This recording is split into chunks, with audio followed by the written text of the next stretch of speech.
இற்றைக்கும் ஏழு பிறவிக்கும் உந்தன்னோடு என்று கூறியது போல் கோவிந்த நாமத்தின் மகிமை. கோவிந்தா என்று உள்ளபூர்வமாக சொன்னால் எம்பெருமான் ஓடி வருவார்.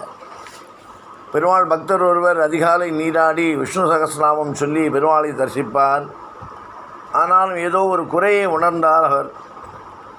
ஒரு குருவிடம் சென்று, குருவே, பெருமாளின் கருணையால் செல்வத்திற்கு குறையில்லை, இருந்தாலும் மனதில் குறை இருப்பதை உணர்கிறேன் என்றார். குரு அங்கிருந்து ஒரு பக்தன் அழைத்து, தம்பி, உன் குடும்பம் நலமா, ஏதேனும் உனக்கு குறை இருக்கிறதா என்று கேட்டார். அந்த நபரோ, பெருமாளின் மகாமந்திரத்தை சொல்லும் எனக்கு ஏது குறை என்று கூறினார். உடனே பெருமாள் பக்தர் ஆச்சரியத்துடன், எனக்கு அந்த மந்திரம் தெரியாதே, அதை சொல்லேன் என்றார். வந்தவர் கோவிந்தா கோவிந்தா கோவிந்தா என்றார். பக்திமான் ஏற்றத்துடன், இதுதானா, நான் தினமும் விஷ்ணு சகஸ்ர நாமமே சொல்கிறேன், அதை விடவா இது பெரிது என்றார். குரு அவரிடம், நீ தவறாக நினைக்கிறாய், 1000 பெயர்களால் விஷ்ணுவை வணங்குவதே சகஸ்ரநாமம். இது பீஷ்மர் அர்ஜுனனுக்கு உபதேசித்தது. இதை போல அற்புதம் வேறுமில்லை. ஆனால் எல்லோராலும் பீஷ்மராக முடியுமா? பாமரனும் பெருமாள் அருள் புரிய வேண்டும். அருள் பெற சொல்லப்பட்டதே கோவிந்த நாமம். திரௌபதியின் மானம் காத்தது கோவிந்த நாமம். அதுவே எந்த மந்திரமும் அறியாதவன் கூட கோவிந்தா என உள்ளபூர்வமாக சொன்னால் பெருமாள் ஓடி வருவார் என்றார் குரு. பக்தரின் மனதில் தெளிவு பிறந்தது. பகவான் மற்ற நாமங்கள் எல்லாவற்றையும் விட சிறந்த நாமமே கோவிந்த நாமம் ஏற்றமானது என்பதை புரிந்து கொண்டார். மிகவும் ஏற்றமானது நாமம். இந்த பெரியவரின் பெண்பிள்ளை கோதை ஆண்டாள் தனது திருப்பாவை பாசுரத்தில் முடிவில் மிக அழகாக விவரித்துள்ளார்.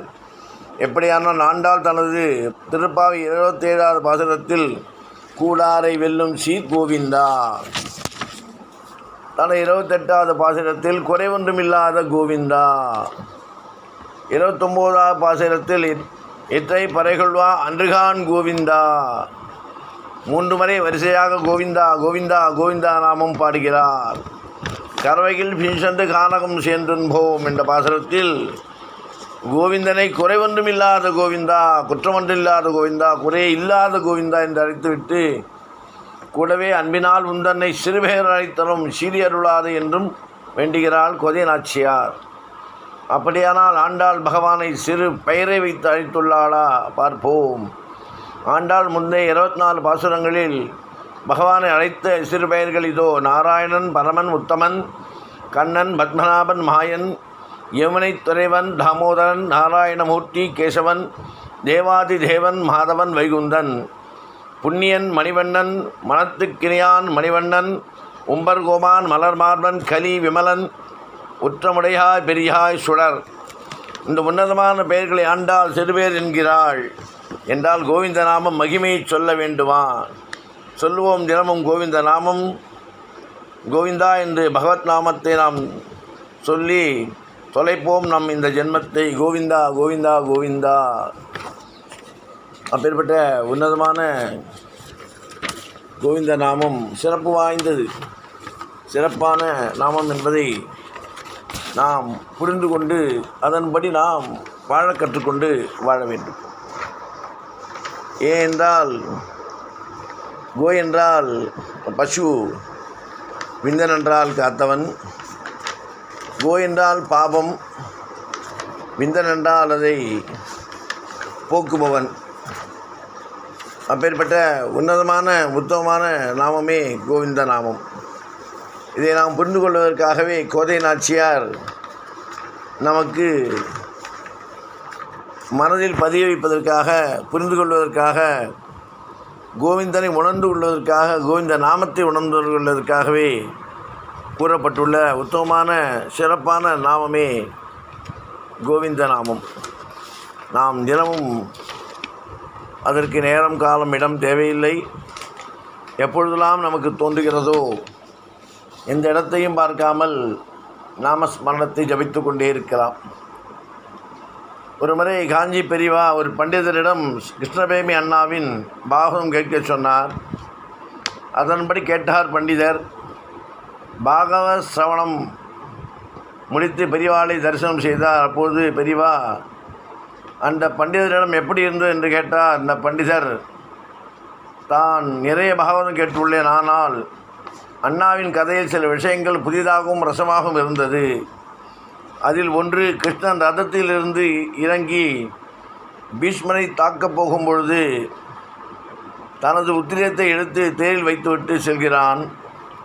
அதற்கு அண்ணாவின் விவரம் மிகவும் ரசமாக இருந்தது என்றார். அதற்கு மகாபிரிவா, அன்று அதை செய்தவன்தான் என்று பாகவதம் சொல்கிறான் என்றார் என்று சொன்னார்களாம்.